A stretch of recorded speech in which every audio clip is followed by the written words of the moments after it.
Hi, everybody. Welcome to All Things Metaphysical podcast with Kellie and Gail. This is episode 44.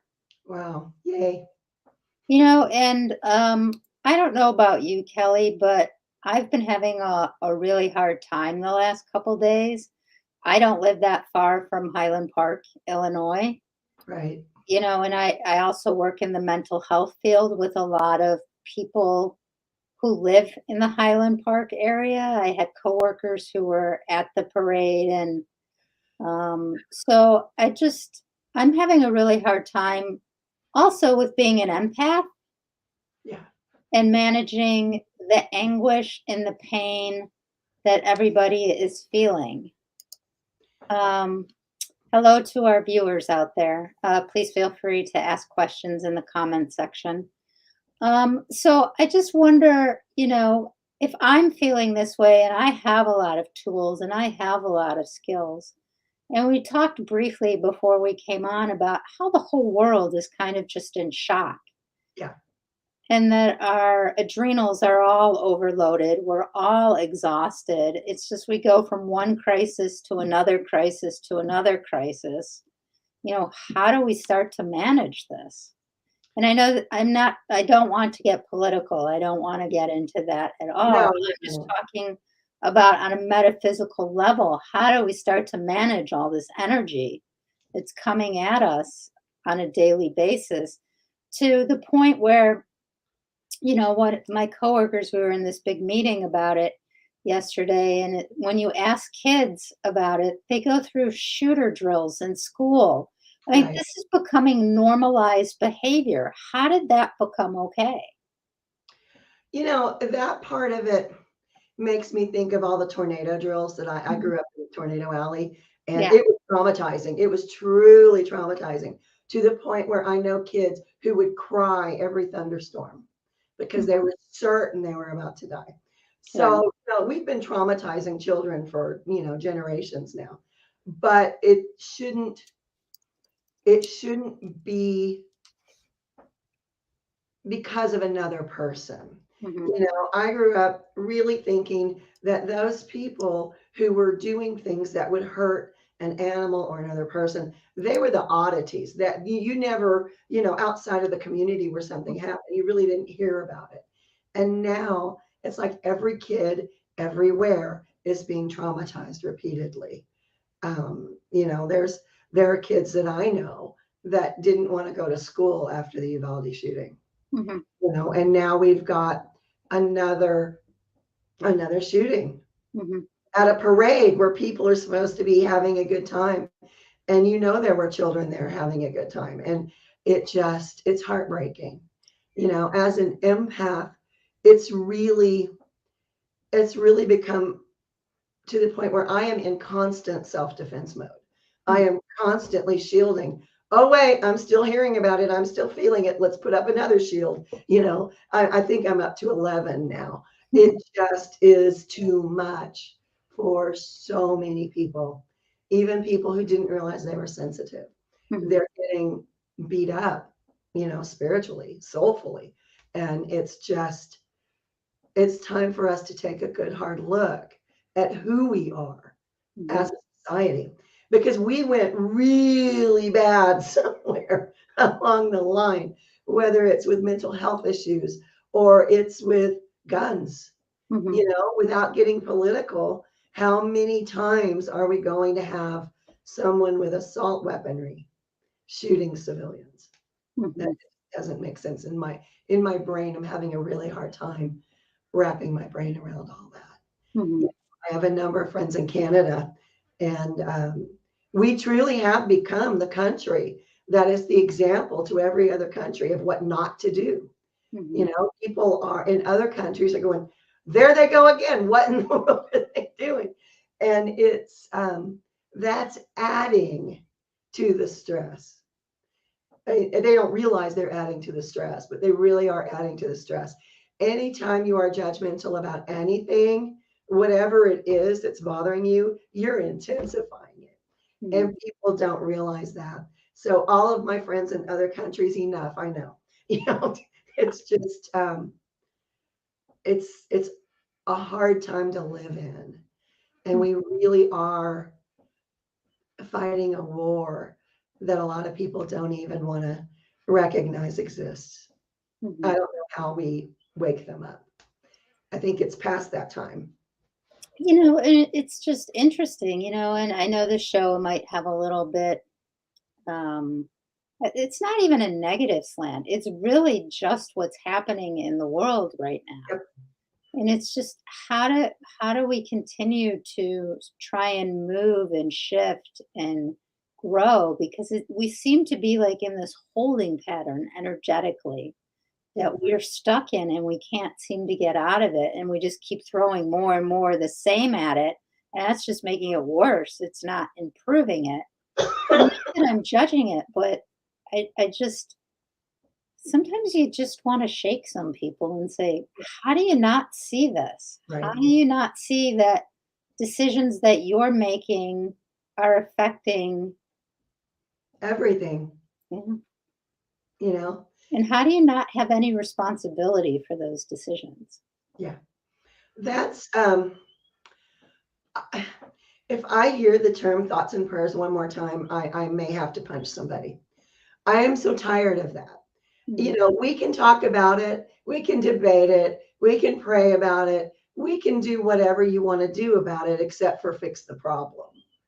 And at some point, empathically, Mhm. I'm finding that rather than trying to send love and light, I'm like, nope, sending it to myself. I'm upset. Forget the rest of you guys. I'm taking care of me. Well, And one of that's the things that I learned, and I had a friend, we had a whole conversation about this, and he really shed some light on it for me. Instead of sending love and light, because when you send light, it illuminates everything, the good, the right, bad, and the ugly. right. So one of the things that I started to do was send peace and grace. And that's probably a better thing to do. Yeah. Because Because when you send light, sometimes you're exacerbating and calling out, let's say, the darkness for I don't evil, darkness, whatever you right, right, call it. You're calling that more out because now all the light is illuminating that. And so it's like tenfold. But if right. you send peace and grace, it actually starts to calm it down. That's an excellent point. Yeah, that's not something I had thought about. So that, yeah, we'll do that. But like I said, I'm not even sending anything to anyone but me right now. Mhm. It's just I got to a point where if I'm waking up every 3 hours sobbing hysterically, it's too much. Mhm. Can't take any more. Surround myself with all that love that I've been sending out into the world, and it becomes self-preservation. And I've been in self-preservation since the fourth. Mhm. It's just I'm not, it's not that I no longer care. Mhm. It's that I've realized I have to take care of me now. I've done all I can do. I have to take care of me now, which is both good and bad, actually. It's is what it is.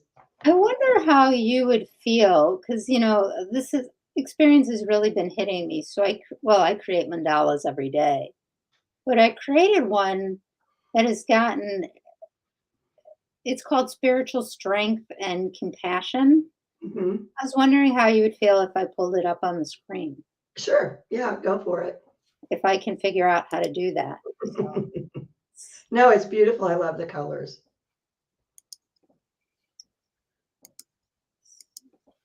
let's see if that works.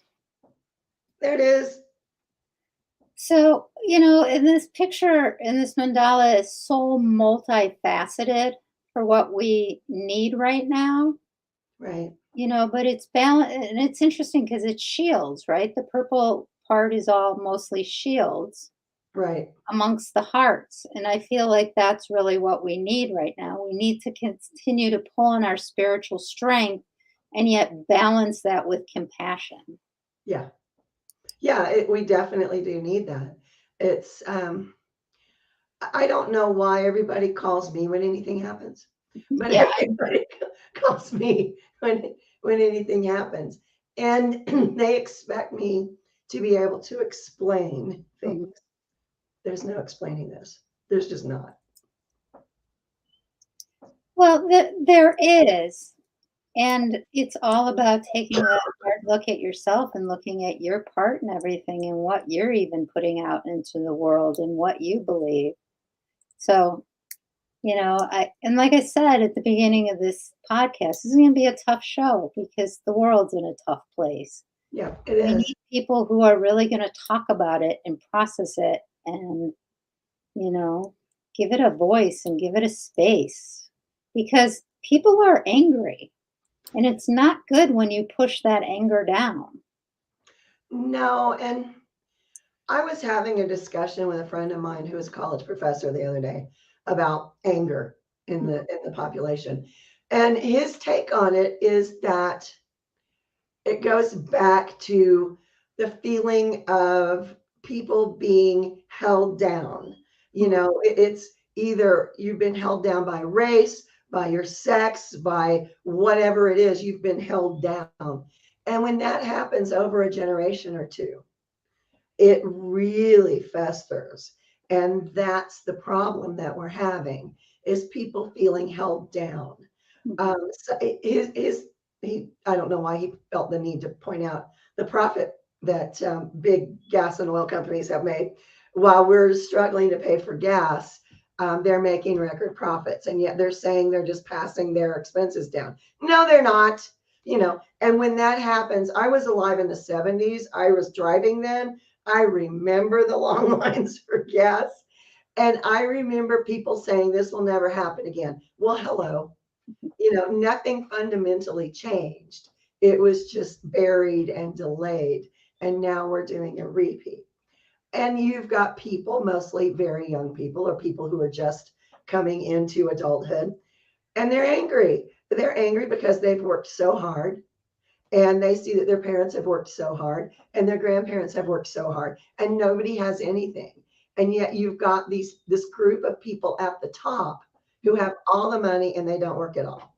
mhm, And when you keep burying that over and over and over again, you build people with very angry souls. mhm, And that's what we're looking at now. It's not necessarily that they have been so wronged, but they come from a long line of people who have been very wronged. And I subscribe to the idea that we inherit trauma of previous generations also, just like you inherit your eye color, your hair color, or whatever. Apparently, I inherit all the autoimmune stuff. Anyway, it's it's it goes generationally. And I think that's what we're looking at. And that's what, he says in his class discussions with those very young adults. mhm, That's what he's seeing.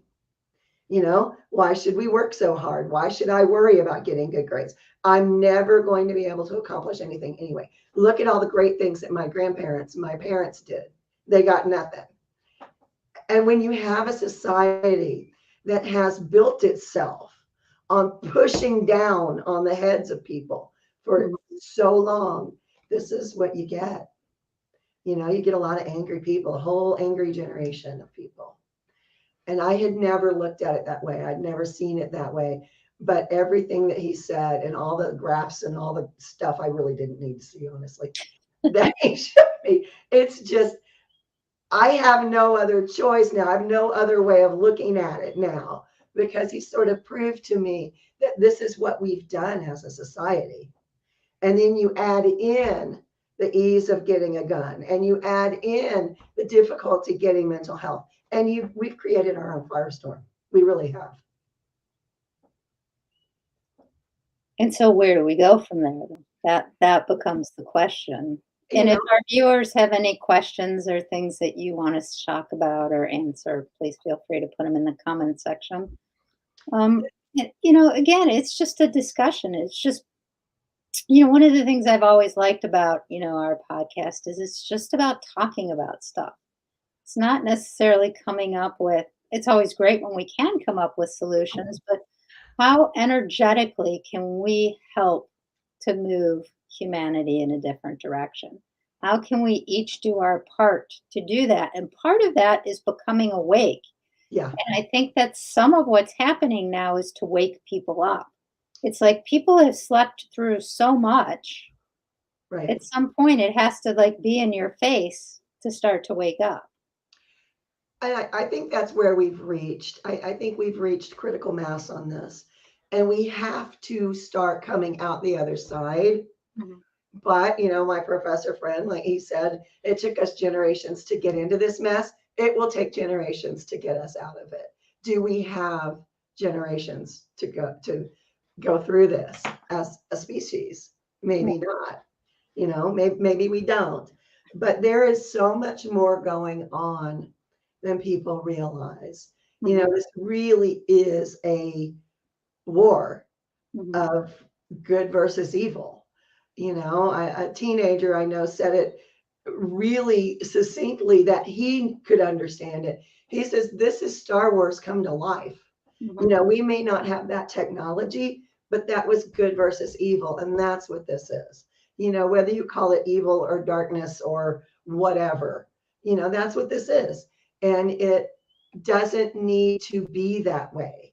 We Mhm. need to get to a point where everyone realizes things need to change, not just the people in the trenches, Mhm. and until the powers that be realize things need to change, I don't know that we're going to be able to change it that much. Well, the thing is that we're the ones who have to help the powers to be to change it. Yep. And I think what happens is what is it in sociology, the bystander effect? Yep. Like the famous study or the experience in New York where there was a woman who got killed and everyone was watching and everyone just assumed everybody else was doing it, Right. and so it's called the bystander effect. But what can you do? How can you shift your energy? What can you put into the world to maybe move in a little bit different direction? And it doesn't have to be big things. I mean, I Right. think everyone always thinks you need to do something huge. I think sometimes it's just putting some positive energy or some positive thoughts into the world and just sending them to the universe. The example I always used to use is think about cell phones. Our cell phone towers are satellites outside of our atmosphere, right? How Yep. many people do you know who are angry yelling on their cell phones? Almost everyone. Right. So what happens with that? So it gets beamed out and And then beamed in back to us. yeah, yeah, yeah. So just think about that when we're having these conversations, when we're sharing things, we're beaming stuff out there, and this is what's coming back at us. Maybe it's time we start to shift what we're actually beaming out. Right. I think it would be really good for everyone if Mhm. you just pay attention to what you're doing. You know, I caught myself yelling at a cow this morning. Yeah, that was effective. It just, and I mid yell at the cow, I was like, well, now that's dumb, and and then but I had to think about it first. Mhm. I had to catch myself. And I think we all can do a better job of that. Mhm. There is a big thing going on locally here. People screaming and yelling at each other over water rights. And I'm like, is that really helpful? We've had massive flooding in this area in the last week. Are we really concerned about water rights? I don't know, maybe. But it's just being conscious enough to catch yourself before you go down that road. Because I don't know about anyone else, but me, if I get upset to the point where you have made me so upset, I have become so upset that I'm yelling, it's going to take me a while to change course. Mhm. So the key is realizing before you hit that point. And, this morning with the cow, it's like, I stopped and I went, you don't understand a word I said, do you? And, the cow mooed and kind of switched her tail and walked on, down the road. The fact that she was actually blocking my way, trying to leave my house, she was completely oblivious. She had no knowledge of the fact that, hey, here's a vehicle. I'm standing in front of it. Maybe I should move. But I think sometimes people do that too. Mhm. They don't realize what they're really doing or what they're really putting out into the universe. And, we can do a better job of that. When I was doing a lot more therapy, it was always fascinating to me when people would say, God, I am just really negative. My thoughts, when did I get like this? I'm like, your thoughts haven't changed. They've been there. You're just paying attention to what you're Right, saying now. right, But this pattern has been there for a while. And they're like, huh, I need to think about that. So it's really thinking about how you treat yourself. right. I don't remember where I learned this, what I was watching, but they said, imagine a mini you following you around 24 hours a day, just saying to you out loud what you say in your head. That would be a scary thing, I'm It, sure. I'd be like, after 2 minutes, get the duct tape, Right. stop talking. But Yeah, yet, as long as it's just going around in our head, we think that's okay. It's become normal. right, right. And that's a problem. Mhm. One of the first boys I dated in high school, which is actually junior high school. I hope my mother's not watching. Um, when we broke up, I was I think it's a little devastated. late now. She can't Yeah, really do much about it. but it was devastating when he broke up with me. Mhm. And he said something that has stayed with me since then. Why do you give me so much power to make you feel that way? Don't let me make you feel that way. Mhm. And at first I thought, well, you're a jerk. But you think about it, and that's what I had done. I Mhm. had given him the power over how I felt. Mhm. And, it was a brutal lesson to learn in junior high school.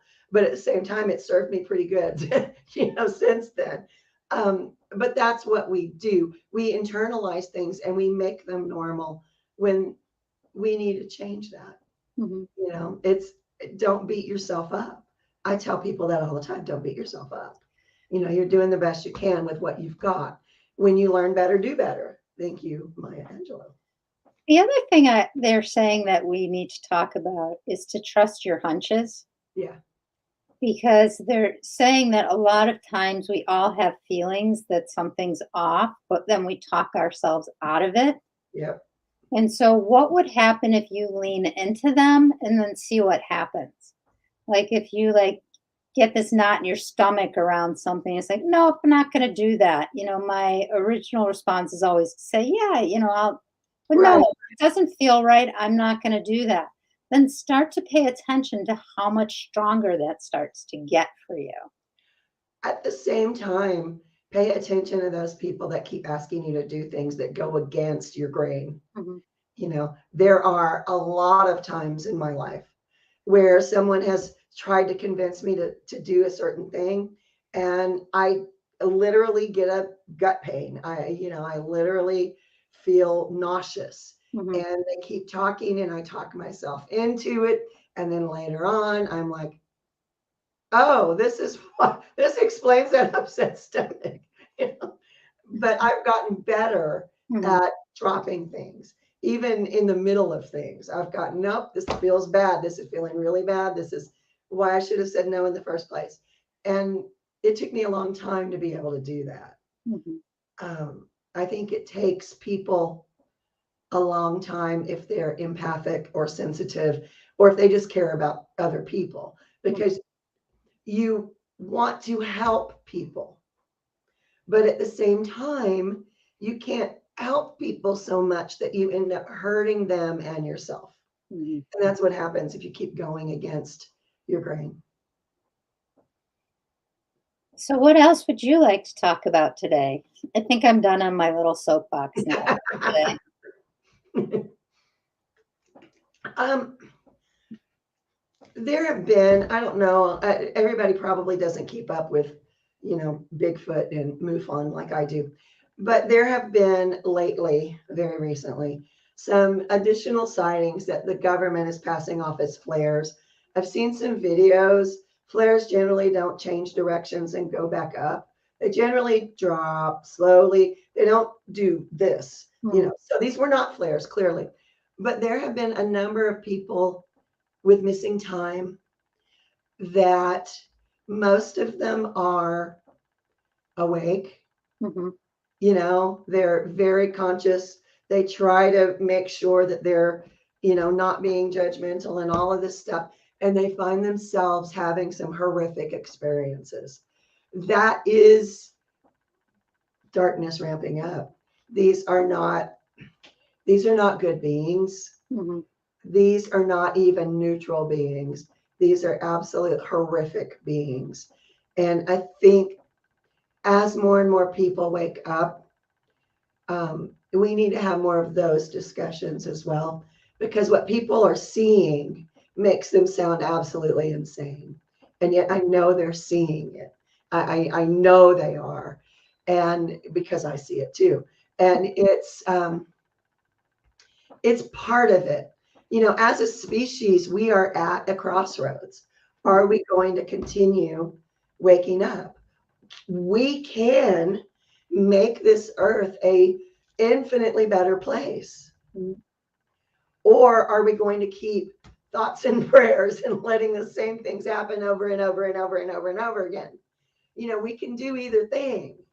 Mm-hmm. But one of them is going to make us a species that can continue into the future. And the other one is going to make it where we don't.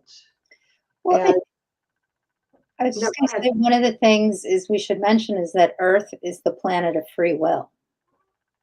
So we have complete choice over what we're going to do. Yep. Earth is also the planet of the children. Mm-hmm. And being those two things, this is a giant galactic test, really. What are we going to do? Are we going to get it together, become conscious, and live positive, productive, loving lives? Or are we going to make the status quo forever? And I think when I talk to people about this, and believe me, I've had many discussions about this, people are one of two minds. They're either closed down, no, that's a fantasy, that's not really happening. Or they're like, you know what? I have missing time too. And I'm finding more and more and more people in my geographic area, which is not a lot of people, coming forward saying, yeah, you know what? I had this weird dream and I realized that I'm missing 6 hours of time. Those things are happening more and more and more. And they will continue to happen more and more and more until we get it together. The other thing to talk about is time doesn't exist as we think it exists, too. Well, certainly not on their schedule. I always think about the movie Contact. Mm-hmm. Movie Contact, where like she has footage in her camera for 15 hours, but supposedly she was only gone for 3 minutes. Yeah. Time's not real. So. No, time is not real. It is a human-made thing, and that's part of waking up. That's part of us realizing we've put some constraints on ourselves, and we have not been conscious that we've done that. And that part always amazes me. But darkness is very, very real. And the more people that we can help wake up and become conscious, the better we're all going to be. Well, I mean, I know this is a little bit shorter show for us, but this seems like a good place to wrap it up for today because it's been kind of a heavy show as well. Yeah. So thank you, viewers, for watching us. If anyone has questions after watching this, please feel free to reach out to us. I mean, go ahead, bring them on. We're just, kind of just talking about how everyone else is feeling in the world right now and how everyone is feeling overwhelmed. So again, please feel free to reach out to us if anything comes up after watching this. And we will be back again next week. Please email us questions or reach out to us if there's things that you want us to talk about. Yep. So we will see you guys next week. Take care, everybody. Bye.